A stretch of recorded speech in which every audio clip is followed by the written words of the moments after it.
السلام علیکم ورحمۃ اللہ وبرکاتہ نحمدہ ونصلی ونسلم علی رسولہ الکریم وعلی آلہ واصحابہ اجمعین اما بعد فاعوذ باللہ من الشیطان الرجیم بسم اللہ الرحمن الرحیم النبی اولی بالمؤمنین من انفسہم وازواجہ امہاتہم صدق اللہ مولانا العظیم۔ محترم سامعین، آج ماہ رمضان المبارک کی 10ویں رات ہے۔ ام المؤمنین حضرت سیدنا خدیجہ الکبریٰ رضی اللہ تعالی عنہا کے وصال کی شب ہے۔ ہم ان کی بارگاہ میں خراج عقیدت پیش کریں۔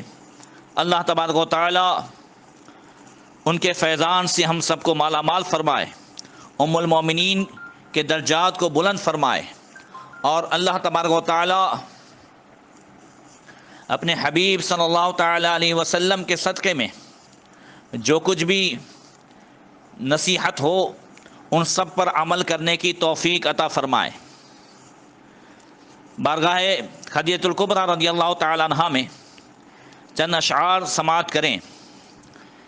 دل رسول کی راحت خدیجہ الکبریٰ ہے، غم گسار نبوت خدیجہ الکبریٰ۔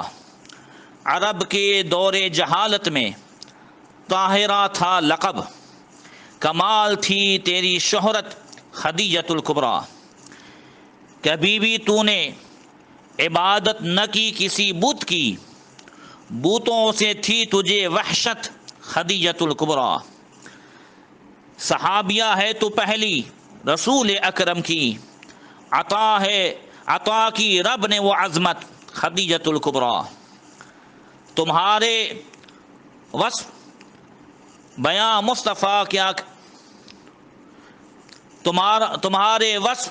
مصطفیٰ کیا کرتے، تھی تم سے ایسی محبت خدیجہ الکبریٰ۔ مصیبتوں میں ہمیشہ رسول اکرم کو دلاتی تھی تو ہمت خدیجہ الکبریٰ۔ حضور کو نہیں موقع دیا شکایت کا۔ اللہ تعالی ہر عورت کو ایسی توفیق عطا فرمائے۔ حضور کو نہیں موقع دیا شکایت کا، ہمیشہ دل سے کی خدمت خدیجہ الکبریٰ۔ میرے حضور نے حالانکہ جب سنی آواز، جب سنی آواز، حالہ یہ خدیجہ الکبریٰ رضی اللہ تعالی عنہا کی بہن تھی۔ حضرت خدیجہ الکبریٰ کے وصال کے بعد جب آئی تو ان کی آواز حضرت خدیجہ کی آواز سے ملتی تھی۔ انشاءاللہ وہ حدیث پیش کی جائے گی، تو سن کر کے حضور تڑپ گئے۔ اسی کی طرف اشارہ ہے کہ میرے حضور نے حالانکہ جب سنی آواز، رلا گئی تیری فرقت خدیجہ الکبریٰ۔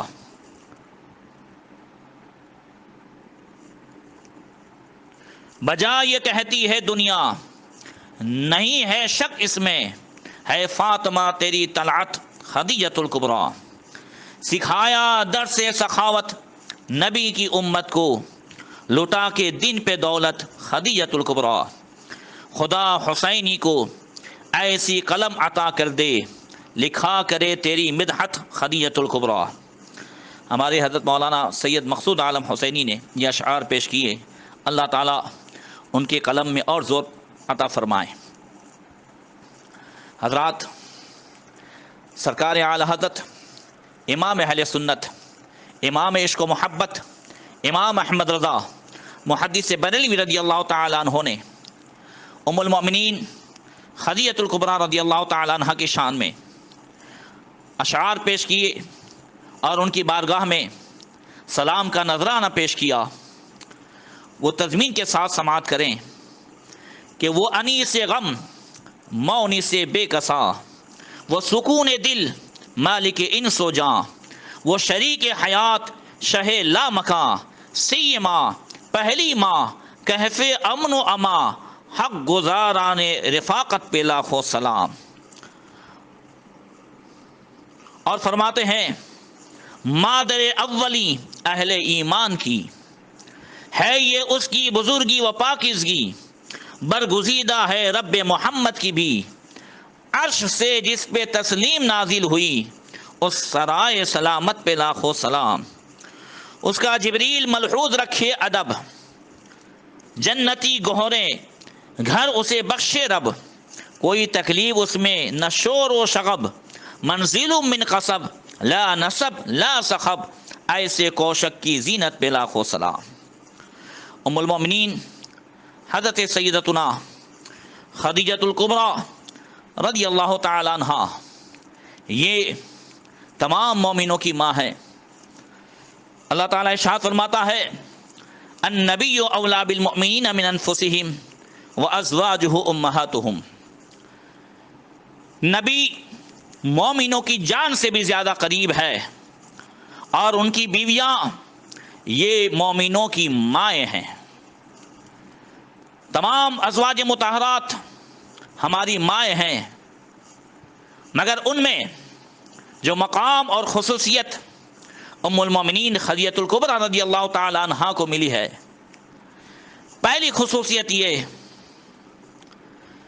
کہ آپ سب سے پہلے نبی دو عالم رحمت مجسم صلی اللہ تعالی علیہ وسلم کے ساتھ رشتے زوجیت میں منسلک ہوئی، اور ام المومنین یعنی قیامت تک کے سب مومنین کی ماں ہونے کا وہ اعلیٰ منصب آپ کو عطا ہوا۔ دوسری خصوصیت کہ رسول کریم رؤوف الرحیم علیہ الصلوۃ والتسلیم نے آپ کی حیات میں کسی اور سے نکاح نہیں فرمایا۔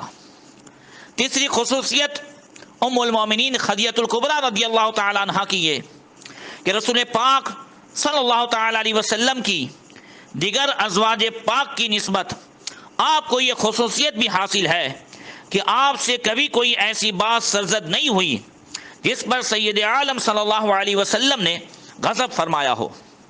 حضرت سیدنا امام احمد بن علی بن حجر عسقلانی رضی اللہ تعالیٰ عنہ نقل فرماتے ہیں کہ ام المؤمنین حضرت سیدتنا خدیجۃ الکبریٰ رضی اللہ تعالیٰ عنہا ہمیشہ ہر ممکن کے ذریعے سے نبی کریم صلی اللہ تعالیٰ علیہ وسلم کی رضا پانے کی خواہش کرتی، اور آپ سے کبھی کوئی ایسی بات صادر نہیں ہوئی جس پر پیارے آقا صلی اللہ علیہ وسلم نے غضب فرمایا ہو۔ چوتھی خصوصیت کہ نبی کریم صلی اللہ تعالی علیہ وسلم کی تمام اولاد سوائے حضرت ابراہیم رضی اللہ تعالیٰ عنہ کے جو حضرت ماریہ قبطیہ کے بطن سے ہوئے، بقیہ ساری اولاد آپ ہی کے مبارک بطن پاک سے ہوئی۔ اور پانچویں خصوصیت کہ حضرت خدیجۃ الکبریٰ رضی اللہ تعالی عنہا قیامت تک کے تمام سادات کرام کی نانی جان ہے، کیونکہ سید عالم نور مجسم صلی اللہ علیہ وسلم کی آل پاک خاتون جنت حضرت فاطمہ الزہرا رضی اللہ تعالی عنہا سے چلی ہے، اور حضرت فاطمہ ام المومنین سیدتنا خدیجۃ الکبریٰ رضی اللہ تعالی عنہا کی پاکیزہ شہزادی ہیں۔ چھٹی خصوصیت کہ دوسری ازواج مطہرات کی نسبت آپ نے سب سے زیادہ عرصہ یعنی کم و بیش 25 سال نبی کریم صلی اللہ تعالی علیہ وسلم کی رفاقت اور ہمراہی میں گزارا۔ اور ساتویں خصوصیت کہ نبی کریم صلی اللہ تعالی علیہ وسلم کے اعلان نبوت کی سب سے پہلی خبر آپ ہی کو پہنچی۔ آٹھویں خصوصیت کہ نبی کریم صلی اللہ تعالی علیہ وسلم پر عورتوں میں سب سے پہلے ایمان لانے کی سعادت بھی آپ کو نصیب ہوئی۔ اور نویں خصوصیت کہ نبی کریم صلی اللہ تعالی علیہ وسلم کے بعد اسلام میں سب سے پہلے آپ نے نماز پڑھی اور نبی کریم صلی اللہ تعالی علیہ وسلم کی اقتداء میں پڑھی۔ اعلیٰ حضرت رضی اللہ تعالیٰ عنہ فرماتے ہیں کہ حضور سید عالم صلی اللہ تعالی علیہ وسلم پر پہلی بار جس وقت وحی اتری اور نبوت کریمہ ظاہر ہوئی، اسی وقت نبی کریم صلی اللہ تعالی علیہ وسلم نے حضرت جبریل امین کی تعلیم سے نماز پڑھی، اور اسی دن نبی کریم صلی اللہ تعالی علیہ وسلم کی تعلیم سے ام المؤمنین خدیجۃ الکبریٰ رضی اللہ تعالی عنہا نے نماز پڑھی۔ دوسرے دن امیر المؤمنین سید السادات مولا کائنات مولا علی کرم اللہ تعالی وجہ الکریم نے حضور کے ساتھ نماز پڑھی کہ ابھی سورہ مزمل بھی نازل نہیں ہوئی تھی، تو ایمان کے بعد پہلی شریعت نماز ہے۔ اور 10ویں خصوصیت کہ حضرت سیدنا امام احمد بن علی بن حجر عسقلانی رضی اللہ تعالیٰ عنہ فرماتے ہیں کہ ام المؤمنین حضرت سیدتنا خدیجہ کبریٰ رضی اللہ تعالیٰ عنہا کے ممتاز اوصاف میں سے ایک وصف یہ بھی ہے کہ آپ ہمیشہ پیارے آقا صلی اللہ علیہ وسلم کی تعظیم کرتی رہیں، اور اعلان نبوت سے پہلے بھی اور اعلان نبوت کے بعد بھی ہر باتوں کی تصدیق فرماتی رہی۔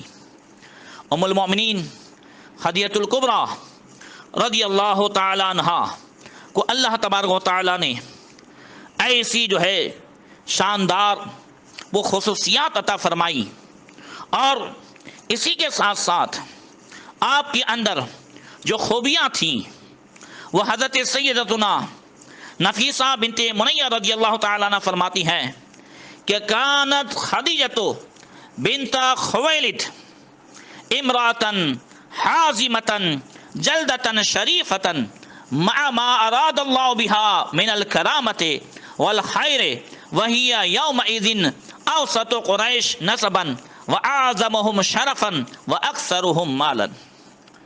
یعنی ام المؤمنین حضرت خدیجہ الکبریٰ رضی اللہ تعالی عنہ دور اندیش، سلیقہ شعار، پریشانیوں اور مصیبتوں کے مقابلے میں بہت بلند حوصلہ و ہمت رکھنے والی اور معزز خاتون تھی۔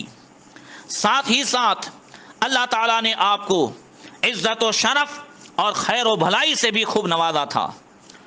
ام المومنین حضرت خدیجہ الکبریٰ قریش میں اعلیٰ نسب رکھنے والی بہت ہی بلند رتبہ اور سب سے زیادہ مالدار خاتون تھی۔ ام المومنین خدیجہ الکبریٰ رضی اللہ تعالی عنہا کی نبی کریم صلی اللہ تعالی علیہ وسلم کے ساتھ جو شادی ہوئی، اس سے پہلے 2 مرتبہ آپ کی شادی ہو چکی تھی۔ پہلی شادی ابو حالہ بن زرارہ تمیمی سے ہوئی، اور اس کے فوت ہو جانے کے بعد عتیق بن عابد مخزومی سے۔ جب یہ بھی وفات پا گیا تو کئی بڑے بڑے جو ہے قریش کے رؤساء نے، قریش کے سرداروں نے آپ کو شادی کے لیے پیغام دیا، لیکن آپ نے انکار فرما دیا اور کسی کا بھی پیغام قبول نہ کیا۔ چنانچہ آپ اکیلے ہی اپنی اولاد کے ساتھ زندگی کے رات و دن گزارتی تھی۔ حضرت نفیسہ رضی اللہ تعالیٰ عنہ فرماتی ہیں کہ کل قومہا کان حریصا علی نکاحہا لو قدر علی ذلک قد طلبوها وبذلوا لها الاموال۔ قوم کے تمام افراد آپ سے نکاح کی خواہش رکھتے تھے، کاش وہ اس کی قدرت رکھتے، وہ آپ کو شادی کی درخواست کر چکے تھے اور اس مقصد کے لیے آپ کو مال و زر بھی پیش کیے تھے۔ ام المومنین حضرت خدیجہ الکبریٰ رضی اللہ تعالی عنہا نے سب کی پیشکش کو ٹھکرا دیا۔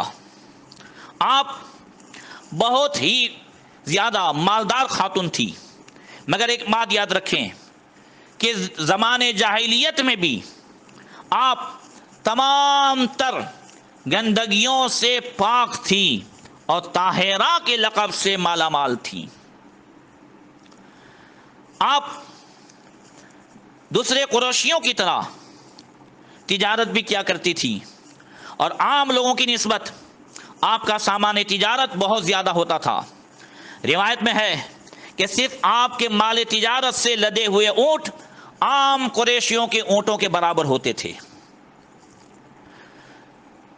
آپ لوگوں کو مزدور بھی رکھتی تھی اجرت پر، اور آپ اس طریقے سے بھی بزنس کرتی تھی کہ آپ انویسٹمنٹ کرتی، جسے عربی میں مضاربت کہتے ہیں، یعنی ایک طرف سے مال ہو اور ایک طرف سے صرف کام ہو۔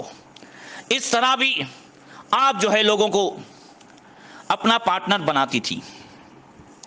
ادھر آقا کریم صلی اللہ تعالی علیہ وسلم کے حسن اخلاق، راست بازی، ایمانداری اور دیانت داری کا شہرا ہر خاص و عام کی زبان پر تھا۔ اس لیے ایک بات یہاں پر جو ہے آپ غور سے سنیں کہ نبی کریم صلی اللہ تعالی علیہ وسلم کے اعلان نبوت سے پہلے اور اعلان نبوت کے بعد بھی کوئی بھی، چاہے آپ کا کٹر سے کٹر دشمن ابو جہل کیوں نہ ہو، کسی نے بھی آپ کے اندر سے کوئی عیب نہیں نکالا۔ تہمت لگائی وہ بات دوسری ہے، تہمت الگ چیز ہے۔ انہوں نے ساحر کہا، جادوگر کہا، شاعر کہا، کاہن کہا، اور معاذ اللہ جو ہے مجنوں کہا، یہ سب تہمتیں ہیں۔ مگر جوانی کے ان ایام میں بھی اور بعد میں بھی کسی نے آقا کریم صلی اللہ تعالی علیہ وسلم کی اس پاکیزہ زندگی میں کہیں بھی انگلی نہیں رکھی، اس لیے کہ اللہ تبارک و تعالی نے اپنے حبیب صلی اللہ تعالی علیہ وسلم کو بے عیب پیدا فرمایا تھا۔ وہ کمال حسن حضور ہے کہ گمان نقص جہاں نہیں، یہی پھول خار سے دور ہے، یہی شمع ہے کہ دھواں نہیں۔ اس لیے نبی کریم صلی اللہ تعالی علیہ وسلم کے پاکیزہ اخلاق اعلان نبوت سے پہلے بھی کفار مکہ کے ہر بڑے چھوٹے کی زبان پر جاری تھے، اور وہ حضور کی تعریف کرتے۔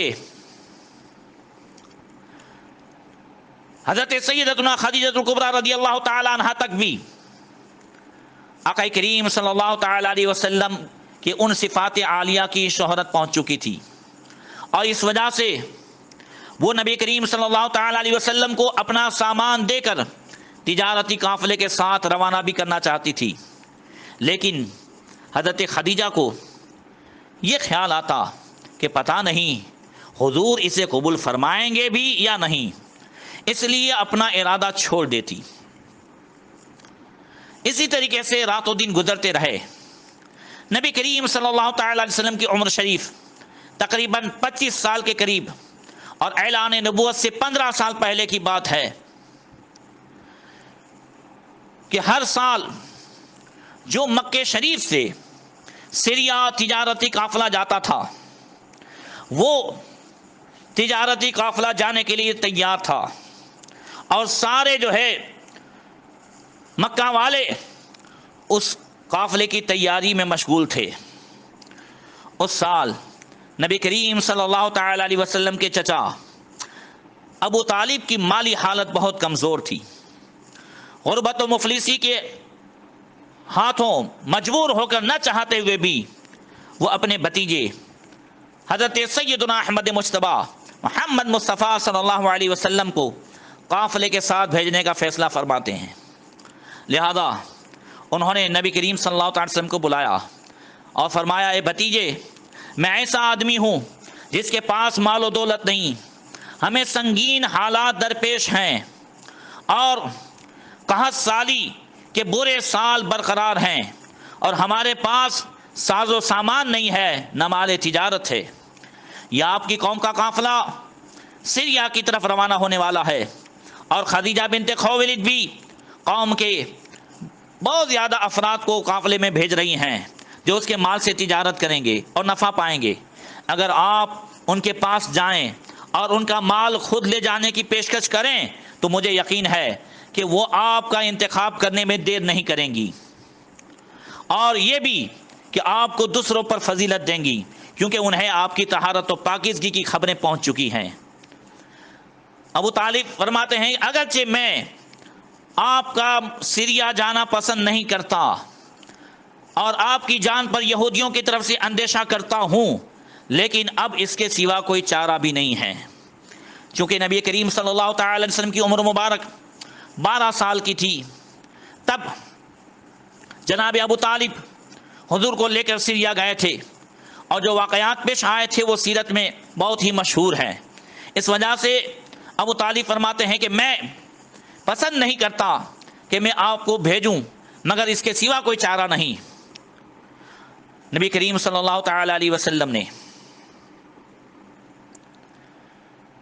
اپنے چچا کو جواب دیا، کہا لعلھا ان ترسل الی فی ذلک، چونکہ آقا کریم صلی اللہ تعالیٰ علیہ وسلم نے کبھی کسی کے پاس سوال نہیں کیا تھا، آپ طالب بن کے نہیں گئے تھے، اس وجہ سے آپ خود فرماتے ہیں کہ مجھے امید ہے کہ اس سلسلے میں وہ مجھے خود بلا بھیجے۔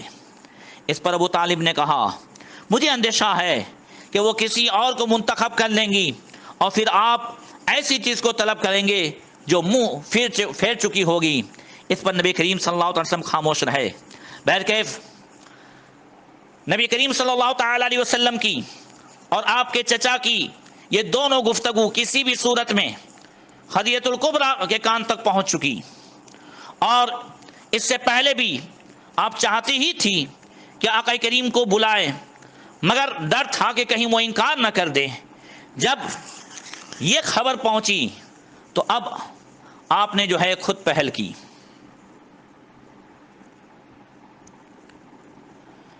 کہ انہو قد دعانی الی البعثۃ الیک ما بلغنی من حدیثک وعظم امانتک وکرم اخلاقک وانا اعطیک ضعف ما اعطی رجلا من قومک۔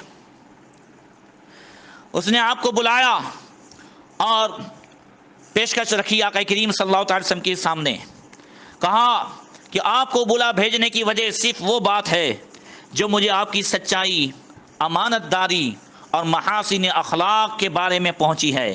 اگر آپ میرے مال کو تجارت کے لیے لے جانے کی پیشکش قبول فرما لیں تو میں آپ کو اس کی نسبت 2 گنا نفع دوں گی جو آپ کی قوم کے دوسرے لوگوں کو دیتی ہوں۔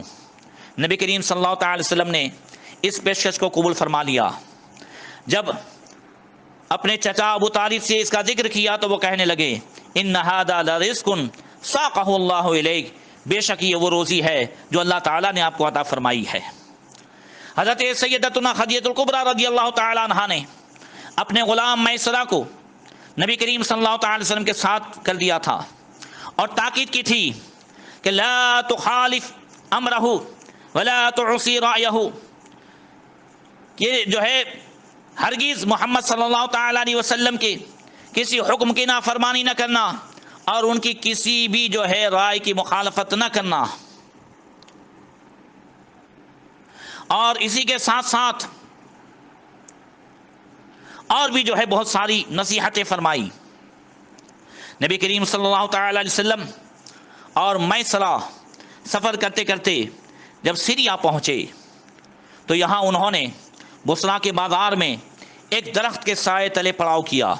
اس کے قریب ہی ایک عیسائی راہب نستورہ کی عبادت گاہ تھی۔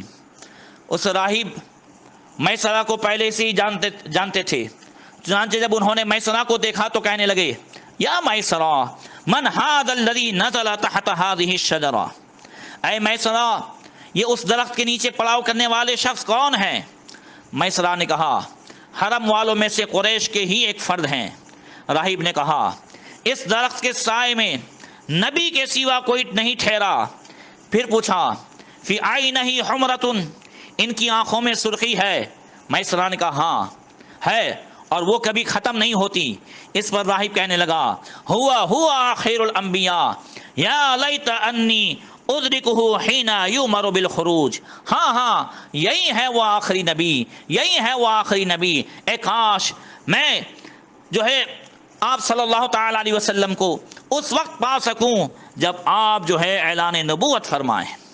اور ایک روایت میں یہ ہے کہ جب راہب نے نبی کریم صلی اللہ تعالی علیہ وسلم پر بادل کو سایہ فگن دیکھا تو گھبرا کر پوچھا تم کون ہو؟ تو حضرت میسرہ نے جواب دیا خدیجہ کا غلام میسرہ۔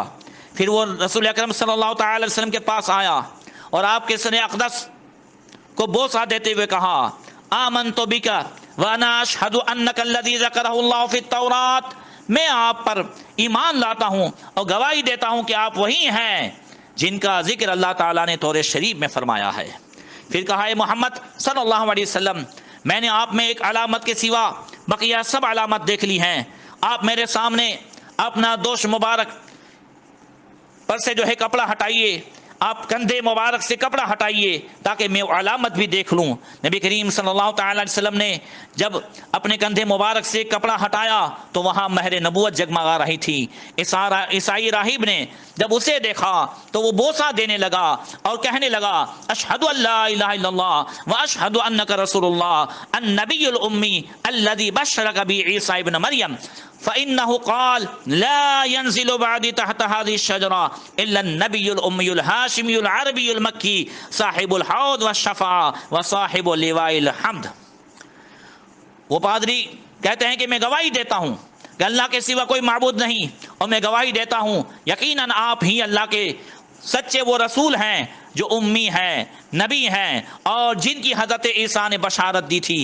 انہوں نے فرمایا تھا میرے بعد اس درخت کے نیچے وہ نبی ٹھہریں گے جو امی، ہاشمی، عربی اور مکی ہیں، وہ حوض کوثر کے مالک ہیں، شفاعت کبریٰ انہی کے حصے میں آئے گی، اور بروز قیامت حمد کا جھنڈا انہی کے دست اقدس میں ہوگا۔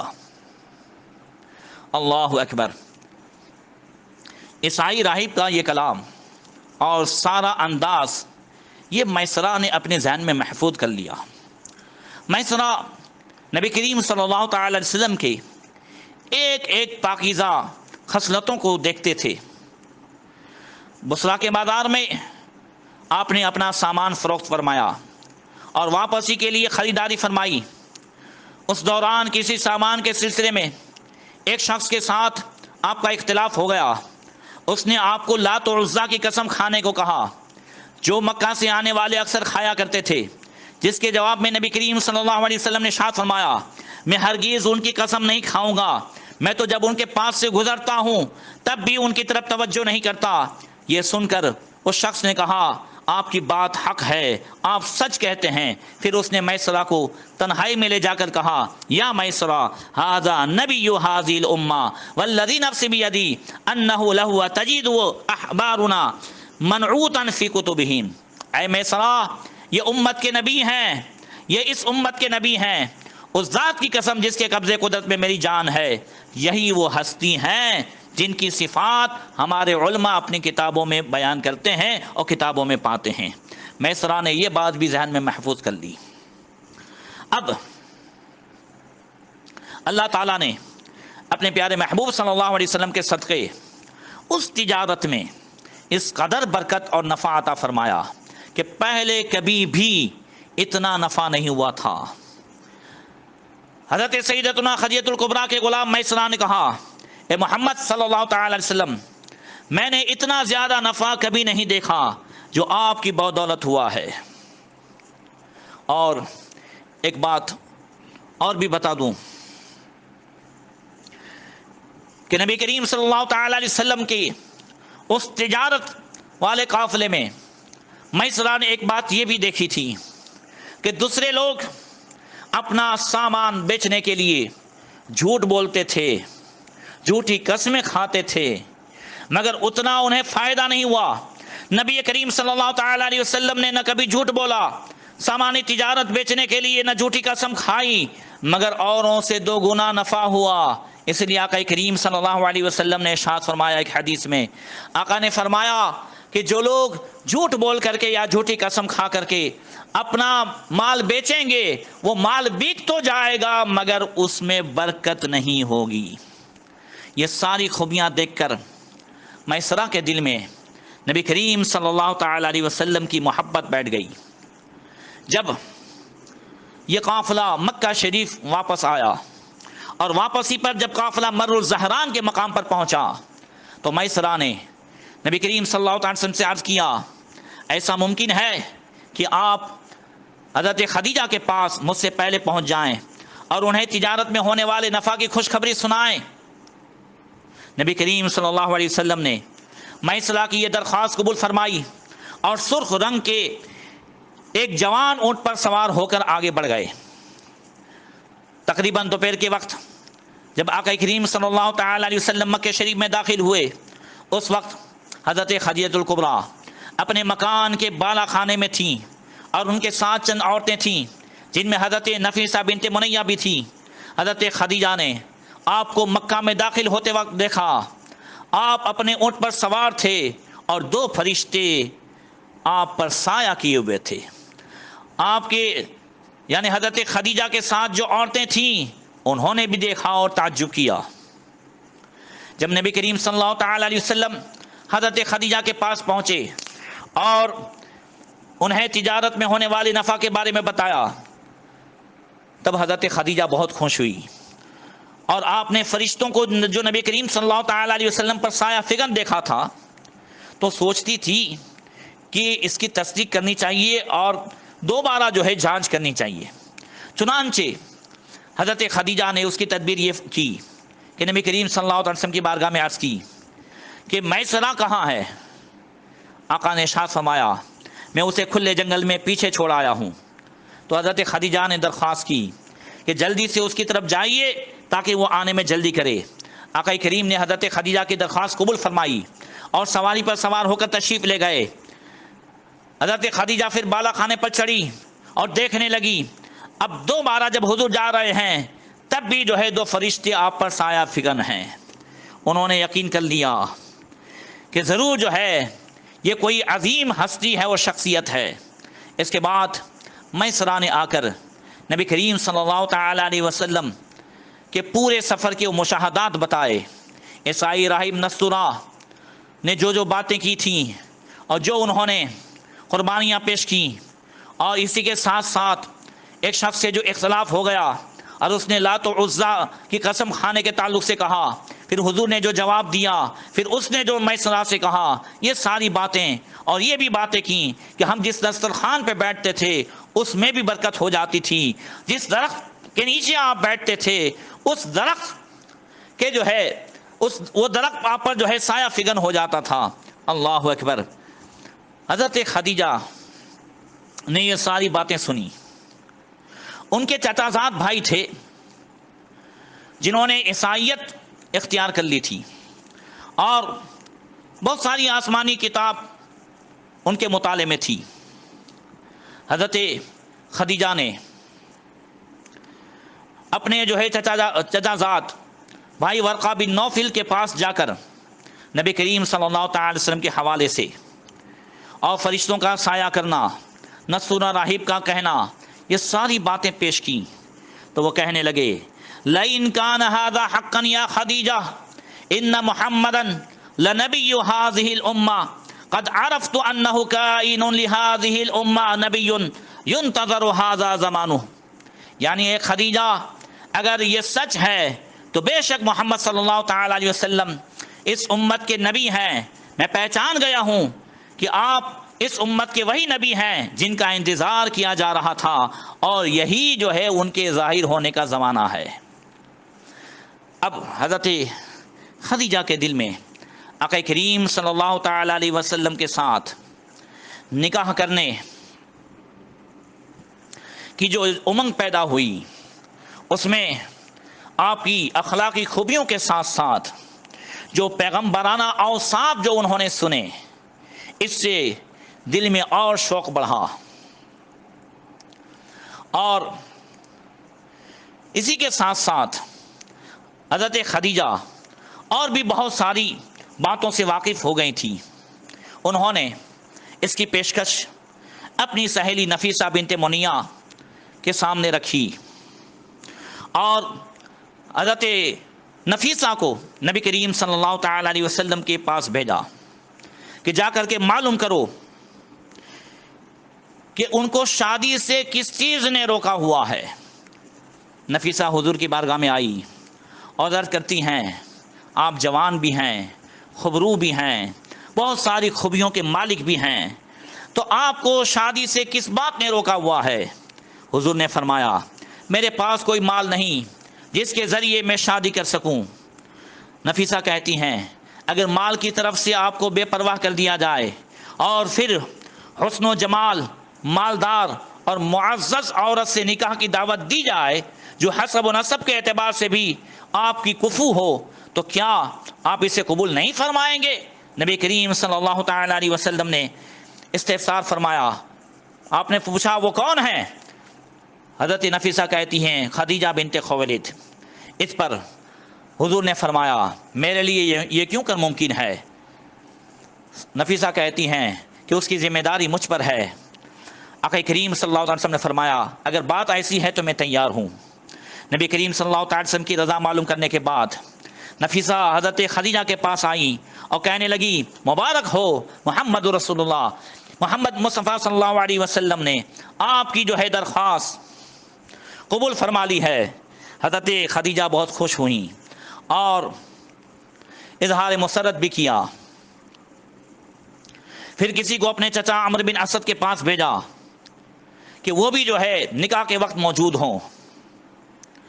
اور ایک روایت میں نے یہ بھی پڑھا کہ خدیجہ نے حضرت نفیسہ سے یہ بھی کہلوایا حضور کی بارگاہ میں کہ آپ اپنے چچا ابو طالب کو میرے چچا کے پاس بھیجیں کہ وہ بات لے کر کے جائیں۔ اور یہی طریقہ جو ہے بزرگوں سے چلا آیا ہے اور اسی میں برکت بھی ہے۔ اللہ اکبر۔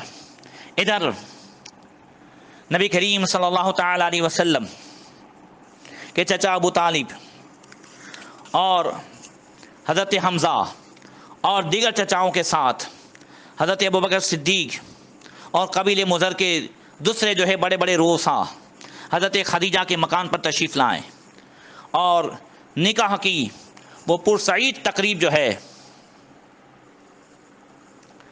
ملک شام کے سفر کے تقریباً 25 دن کے بعد یہ مبارک سعید جو ہے تقریب کا انعقاد ہوا۔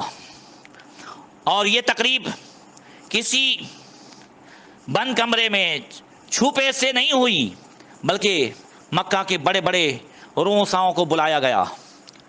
آقا کریم صلی اللہ تعالی علیہ وسلم کی جانب سے آپ کے چچا ابو طالب نے ایک زوردار جو ہے خطبہ پڑھا۔ ہمارے نکاح میں جو خطبہ پڑھا جاتا ہے وہ نبی کریم صلی اللہ تعالی علیہ وسلم نے پڑھا ہے، اور نبی کریم صلی اللہ تعالی علیہ وسلم کے نکاح میں جو خطبہ پڑھا گیا وہ آپ کے چچا جناب ابو طالب نے پڑھا۔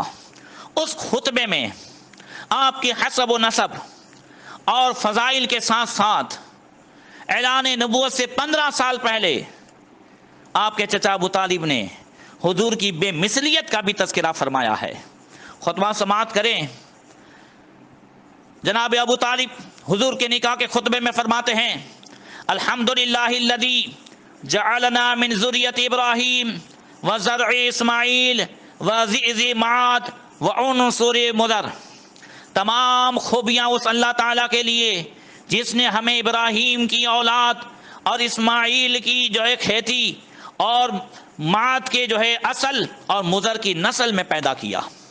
وجعلنا حسنۃ بیتہ وصواص حرمہ، اور ہمیں اپنے بیت اللہ کا نگہبان اور اپنے حرم کا جو ہے منتظم بنایا۔ وجعل لنا بیتا محجوجا وحرما آمنا وجعلنا الحکام علی الناس، اور ہمیں بیت اللہ کا حج کر وہ جو ہے گھر عطا فرمایا جس کا حج کیا جاتا ہے، اور وہ امن والا حرم عطا فرمایا، اور ہمیں اسی وجہ سے لوگوں پر حکومت کرنے والا بنایا۔ اس کے بعد فرماتے ہیں ثم ان ابن اخی ھذا محمد بن عبد اللہ لا یوزن برجل الا رجع بی۔ پھر حمد و صلوات کے بعد میرے یہ بھتیجے محمد ابن عبداللہ لا یوزن برجل الا رجع بی، کسی بھی نوجوان سے ان کا مقابلہ کرو تو ہمیشہ ان کا پلہ بھاری رہے گا۔ کسی بھی شخص سے ان کا مقابلہ کرو اخلاق میں، کردار میں، کریکٹر میں، اوصاف حمیدہ میں ان کا پلہ بھاری رہے گا۔ وَإِن كَانَ فِي الْمَالِ قُلًّا وَإِنَّ الْمَالَ ذِلٌّ زَائِلٌ وَأَمْرٌ حَائِلٌ، اگرچہ میرے یہ بھتیجے ان کے پاس مال تھوڑا ہے، اور مال تو ختم ہونے والا سایہ ہے اور فنا ہونے والی چیز ہے۔ وَمُحَمَّدٌ صلی اللہ علیہ وسلم من قد عرفتم قرابتہ وقد خطب خدیجہ بنت خویلد وقد بذل لها من الصداق مآجلہ وآجلہ اثنتا عشرۃ اوقیۃ ذہبا ونشأ وہو واللہ بعد ھذا لہ نبأ عظیم وخطر جلیل۔ اور محمد صلی اللہ علیہ وسلم جن کی رشتہ داری کو، جن کے نسب کو تم پہچانتے ہو، انہوں نے خدیجہ بنت خویلد کو پیغام دیا اور جو ہے 12.5 اوقیہ سونا جو ہے مہر میں خرچ کیا۔ قسم خدا کی یہ وہ میرا بھتیجا ہے کہ اس کے بعد ان کی شان بڑی بلند ہوگی اور ان کی عظمت لوگوں میں خوب ظاہر ہوگی۔ اللہ اکبر۔ اعلی حضرت فرماتے ہیں تیرا مسند ناز ہے عرش بری، تیرا محرم راز ہے روح امی، تو ہی سرور ہر دو سراہ شہا، تیرا مثل نہیں ہے خدا کی قسم۔ اللہ اکبر۔ ام المؤمنین حضرت خدیجہ الکبریٰ رضی اللہ تعالی عنہا سے آقا کریم صلی اللہ تعالی علیہ وسلم کا یہ مبارک رشتہ ہوا۔ اس کے بعد یہ پاکیزہ زندگی گزری۔ ادھر مکے کے بڑے بڑے رؤساء و مالداروں کے پیٹ میں درد ہوا، وہ حضرت خدیجہ الکبریٰ پر الزام لگانے لگے، مذاق اڑانے لگے اور طرح طرح کی باتیں کرنے لگے، کہنے لگے کعبے میں بیٹھ کر کے کہ خدیجہ نے محمد صلی اللہ علیہ وسلم جیسے مفلس میں کیا دیکھ لیا؟ ارے بڑے بڑے سرداروں نے پیغام دیا تھا، مالداروں نے جو ہے پیغام دیا تھا، مگر خدیجہ نے پسند کیا تو محمد جیسے صلی اللہ علیہ وسلم مفلس کو پسند کیا۔ حضرت خدیجہ نے جب آقا کریم صلی اللہ تعالی علیہ وسلم کے حوالے سے یہ بات سنی کہ کفار مکہ حضور کو مفلس کہہ رہے ہیں، تو ایک دن حضرت خدیجہ کعبے میں آئی جہاں بڑے بڑے عمراء رؤساء بیٹھے ہوئے تھے۔ خدیجہ نے کعبے کا جو ہے وہ کھونٹا پکڑا اور فرمایا اے مکہ والو گواہ ہو جاؤ، میں نے اپنے سارے مال کا مالک محمد صلی اللہ علیہ وسلم کو بنا دیا ہے، اب میرے سارے مال کے مالک وہی ہیں، اب اگر مالدار ہیں تو محمد صلی اللہ علیہ وسلم ہیں، اور اگر کوئی مفلساں ہے، اگر کوئی غریب ہے تو وہ خدیجہ ہے۔ اللہ اکبر۔ ایسی قربانی، ایسا ایثار حضرت خدیجہ کا اللہ کے رسول صلی اللہ تعالی علیہ وسلم کو ایسا خوش کر گیا۔ حضور حضرت خدیجہ کے اس ایثار پر اور اس قربانی پر بہت خوش ہوئے اور ہمیشہ جو ہے فکر مند رہتے کہ میں اس کا بدلہ خدیجہ کو کس طرح دوں۔ اعلان نبوت کے بعد اور ایک دن آقا کریم صلی اللہ تعالی علیہ وسلم نے خواب میں جنت کی سیر کی تو ایک محل دیکھا، بڑا عالیشان محل تھا۔ پوچھا یہ کس کا محل ہے؟ کہا یہ خدیجہ کا وہ محل ہے جو اللہ تعالیٰ نے ان کو اس قربانی کے بدلے میں عطا فرمایا ہے جو انہوں نے اپنے سارے مال کو آپ کے قدموں میں ڈال دیا ہے۔ محترم سامعین، حقیقت میں اور یہ بات تو اعلان نبوت سے پہلے کی ہے، اور حقیقت میں ایمان کی مٹھاس اسی وقت ملتی ہے جب مومن اپنے جان، مال، عزت، آبرو ان سب کا مالک محمد رسول اللہ صلی اللہ تعالی علیہ وسلم کو جانے۔ اعلیٰ حضرت فرماتے ہیں انہیں جانا، انہیں مانا، نہ رکھا غیر سے کام، للہ الحمد میں دنیا سے مسلمان گیا۔ حضرت خدیجہ نبی کریم صلی اللہ تعالی علیہ وسلم کی وہ خدمت کیا کرتی، کبھی شکایت کا موقع نہیں دیا۔ خصوصیت کے ساتھ جب آقا کریم صلی اللہ علیہ وسلم اعلان نبوت سے 6 مہینہ پہلے جب وحی نازل ہوئی، اس سے 6 مہینہ پہلے آقا غار حرا میں تشریف لے جاتے۔ غار حرا کی اونچائی آج بھی جو ہے جو کڑیل جوان جاتے ہیں وہ تھک جاتے ہیں، جبکہ کچھ زینے ابھی بن گئے ہیں۔ حضرت خدیجہ روزانہ کھانا تیار کر کے جاتی اور وہاں جا کر کے حضور کو وہ کھانا پیش کرتی۔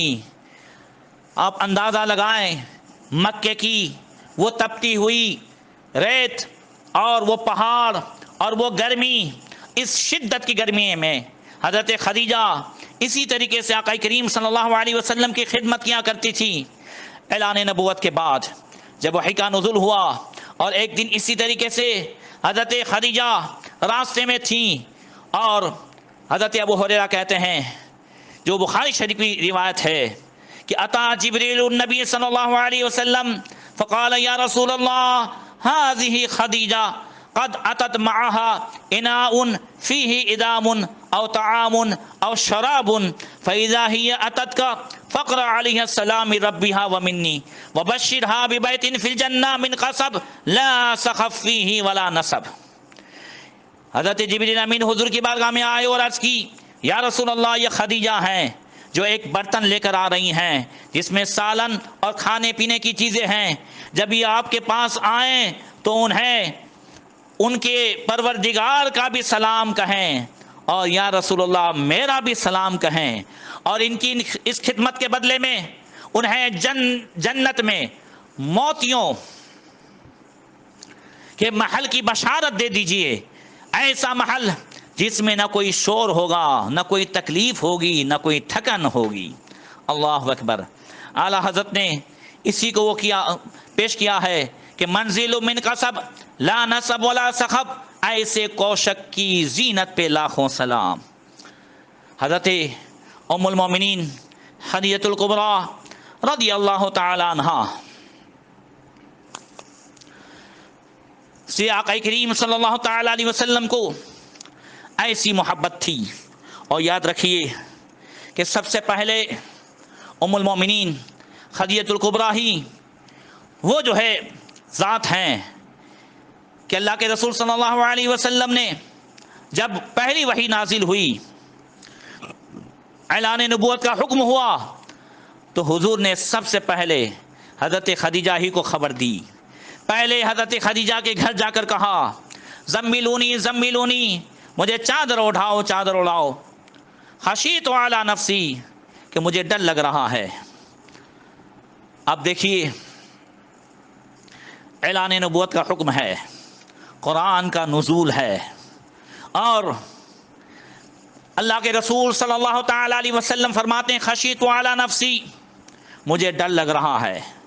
یہ خبر سب سے پہلے آپ اپنی شریک حیات حضرت خدیجہ کو دیتے ہیں۔ حضرت خدیجہ نے جو جواب دیا اور جو حضور کے حوصلے کو بڑھایا، بخاری شریف میں وہ جواب نقل کیا گیا ہے۔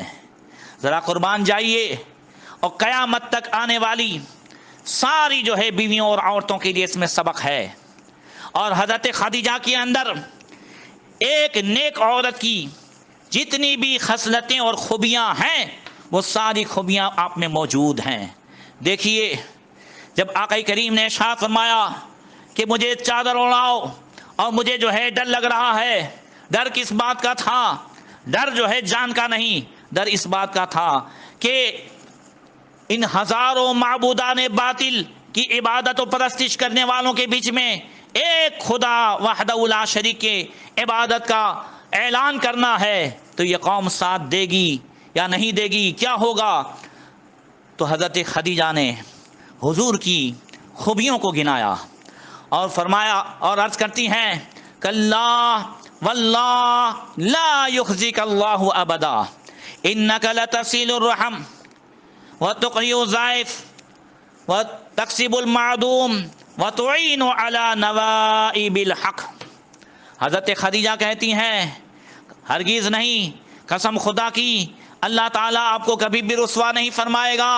ارے آپ تو جو ہیں رشتہ داروں کا حق ادا کرتے ہیں، آپ مہمان نوازی فرماتے ہیں، آپ تو جو ہے بیواؤں کا آسرا ہیں، آپ تو یتیموں کا سہارا ہیں، آپ تو جو لوگ کماتے نہیں ہیں یا کما نہیں سکتے ہیں ان کو کما کما کے کھلانے والے ہیں، آپ تو جو ہے ایسے ہی ہمیشہ کمزوروں کا آسرا و سہارا بنے ہوئے ہیں۔ جب آپ میں اتنی خوبیاں ہیں تو اللہ تبارک و تعالی آپ کو کبھی رسوا نہیں فرمائے گا، بلکہ آپ کے پیغام کو مکمل فرمائے گا۔ یہ حضرت خدیجہ الکبریٰ رضی اللہ تعالی عنہ نے حضور کی خوبیوں کو بیان فرمایا، اس لیے آقا کریم صلی اللہ علیہ وسلم نے ایک نیک عورت کی خوبی بیان کرتے ہوئے ارشاد فرمایا کہ مستفاد المومن بعد تقوی اللہ خیر اللہ من زوجۃ صالحہ ان امرها اطاعتہ وان نظر الیہا سرتہ وَإِنْ أَبَرَّ عَلَيْهَا وَإِنْ أَقْسَمَ عَلَيْهَا أَبَرَتْهُ وَإِنْ غَابَ عَنْهَا نَصَحَتْهُ فِي نَفْسِهَا وَمَالِهِ، کہ ایک بندے مومن تقوی و پرہیزگاری کے بعد دنیا کی ساری نعمتوں میں سے سب سے اچھی نعمت سے جو فائدہ اٹھاتا ہے تو وہ نیک عورت کا مل جانا ہے۔ نیک عورت کون ہے؟ آقا فرماتے ہیں ان امرها اطاعتہ، اگر شوہر حکم کرے تو وہ عورت فوراً حکم کو بجا لائے، جو جائز حکم ہو، جو شریعت کے دائرے میں ہو، اس دائرے میں رہ کر شوہر جو بھی حکم دے بیوی کو وہ فوراً پورا کر لے۔ اور دوسری خصوصیت ہے وَإِن نَظَرَ إِلَيْهَا سَرَّتْهُ، اگر ان کی طرف وہ دیکھے، یعنی شوہر کتنے ہی ٹینشن میں ہو، کتنے ہی جو ہے پریشانی کے عالم میں ہو، اور بیوی کو ایک نظر دیکھے یا بیوی کی نظر شوہر پر پڑے تو ایک ایسی مسکراہٹ دے کہ اس کا ٹینشن دور ہو جائے۔ وَإِن نَظَرَ إِلَيْهَا سَرَّتْهُ، سبحان اللہ۔ دیکھیے ہم کہتے ہیں میاں بیوی کے رشتے کو لائف پارٹنر، یہ لائف پارٹنر جو ہے پوری زندگی کا، ہم کہتے ہیں شریک حیات، تو کیا مطلب کہ شوہر کو اگر کوئی بھی ٹینشن ہے تو سب سے پہلے وہ اپنی بیوی سے بیان کرے گا، بیوی کے پاس آئے گا تو اچھی بیوی ہوگی۔ تو اگر کروڑ پتی شوہر اگر زمانے کے حادثات کی وجہ سے روڑ پتی ہو گیا ہے تو اچھی بیوی اچھے مشورے سے اس کے حوصلے کو بڑھا کر اسے دوبارہ جو ہے روڑ پتی شوہر کو کروڑ پتی بنا سکتی ہے۔ اور اگر بیوی حوصلے کو گرانے والی ہو اور آہوزاری کرنے والی ہو اور ٹینشن کو بڑھانے والی ہو، فضول خرچ کرنے والی ہو، تو کروڑ پتی شوہر کو بھی روڑ پتی بنا سکتی ہے۔ اللہ اکبر۔ اللہ تعالیٰ ام المومنین حضرت خدیجہ الکبریٰ رضی اللہ تعالی عنہا کی جو ہے ان خوبیوں کا صدقہ ہماری ماں و بہنوں کو بھی عطا فرمائے۔ آقا کریم صلی اللہ تعالی علیہ وسلم ام المومنین سے کس طریقے سے محبت فرماتے تھے؟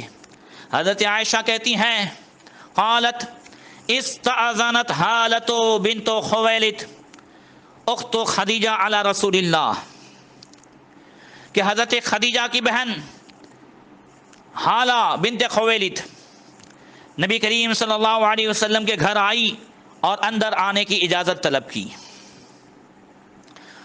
فعرف استاذن خدیجہ فارتاع لذلك فقال اللہم حالہ۔ اللہ اکبر۔ حضرت عائشہ فرماتی ہیں کہ اللہ کے رسول صلی اللہ علیہ وسلم نے حالہ کے اجازت طلب کرنے کا انداز جو تھا وہ حضرت خدیجہ سے ملتا جلتا تھا، تو حضور اس جو ہے انداز کو سمجھ کر تھوڑی دیر کے لیے لرزہ بر اندام ہو گئے، پھر فرمایا اللہ اکبر، یہ تو حالہ ہے۔ حضرت عائشہ فرماتی ہیں فقالت فغرت فقلت ما تذکر من عجوز من عجائز قریش حمراء الشدقین حلقت فی الدہر قد ابدى لك اللہ خیر منہا۔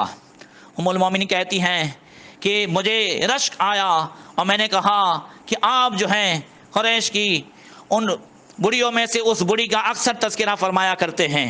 اللہ اکبر۔ حضرت عائشہ صدیقہ رضی اللہ تعالیٰ عنہ ہی کی جو ہے دوسری روایت ہے مسلم شریف کی، حضرت عائشہ کہتی ہیں ما غرت علی نساء النبی الا علی خدیجہ وانی لم ادرکها قالت وکان رسول اللہ اذا ذبح الشاة لکثرت ذکرها ایہا۔ وہ کہتی ہیں حضرت عائشہ صدیقہ رضی اللہ تعالیٰ عنہ کہ نبی کریم صلی اللہ علیہ وسلم کی ازواج مطہرات میں سے کسی پر مجھے رشک نہیں آیا سوائے حضرت خدیجہ کے، یعنی میں ان پر رشک کیا کرتی تھی، حالانکہ میں نے حضرت خدیجہ کا زمانہ نہیں پایا۔ حضرت عائشہ فرماتی ہیں کہ نبی کریم صلی اللہ علیہ وسلم لکثرت ذکرہا، اکثر ان کا تذکرہ فرماتے، اور پھر جو ہے ذبح الشاۃ، بکری کو ذبح فرماتے، فیقول ارسل بها الی اصدقاء خدیجہ، اللہ اکبر، اور اس کے بعد آپ جو ہے حضرت خدیجہ کی سہیلیوں کو وہ گوشت جو ذبح کیا ہوا تھا وہ بھیجتے اور فرماتے خدیجہ کی سہیلیوں میں بھیج دو۔ اللہ اکبر۔ یہاں سے ایک چیز کا ثبوت ملا، حضرت خدیجہ کے وصال کے بعد حضور اکثر تذکرہ فرماتے تھے، اور آقا کریم صلی اللہ علیہ وسلم نے خود ایک حدیث میں بیان فرمایا کہ من احب شیئا اکثر ذکرہ، جو کسی سے محبت کرتا ہے تو زیادہ محبت کی ایک نشانی یہ ہے کہ اس کا تذکرہ بھی زیادہ کرتا ہے۔ تو الحمدللہ ہم اہل سنت والجماعت سب سے زیادہ اپنے آقا و مولا احمد مجتبیٰ محمد رسول اللہ ارواحنا فدا صلی اللہ علیہ وسلم سے محبت کرتے ہیں، اس لیے ہماری ہر محفل میں حضور کے تذکرے ہوتے ہیں۔ اور پھر اس کے بعد آقا کریم صلی اللہ علیہ وسلم کی سنت مبارکہ دیکھیں کہ حضور جو ہے بکری ذبح فرما کر خدیجہ کی سہیلیوں میں بھیجتے۔ ہم نبی کا تذکرہ کرنے کے بعد میلاد اور جو ہے اس کے بعد ہم کیا کرتے ہیں، ہم شیرنی حضور کے عاشقوں میں بانٹتے ہیں۔ تو پتہ یہ چلا کہ یہ سب جو ہے سنت ہے، محبت کی نشانی ہے۔ اللہ تبارک و تعالی جو ہے اس محبت میں اضافہ فرمائے، مولا کریم حضرت خدیجہ الکبریٰ رضی اللہ تعالی عنہا کے فیضان سے مالا مال فرمائیں، اور ان کے صدقے تو فیل مولا کریم اس کورونا وائرس سے بھی جو ہے ہم سب کی حفاظت فرمائیں، اور اللہ تبارک و تعالی ہمارے ذریعے سے مسجدوں کو آباد فرمائیں۔ یہ پروگرام جو ہے ہمارے سورت کے نوجوان انجمن فیضان ابو حنیفہ کے نوجوانوں کی جانب سے یہ نشر کیا جاتا ہے۔ اللہ تبارک و تعالی ان سب کو بھی خوب ترقی عطا فرمائیں، ایمان کی سلامتی عطا فرمائیں، روزی میں برکتیں عطا فرمائیں، اور اللہ تبارک و تعالی ان کی نیکیوں میں بھی اضافہ فرمائیں۔ اللہ تعالی آپ سب کو خوشحال رکھیں، خوشیاں عطا فرمائیں۔ السلام علیکم ورحمۃ اللہ وبرکاتہ۔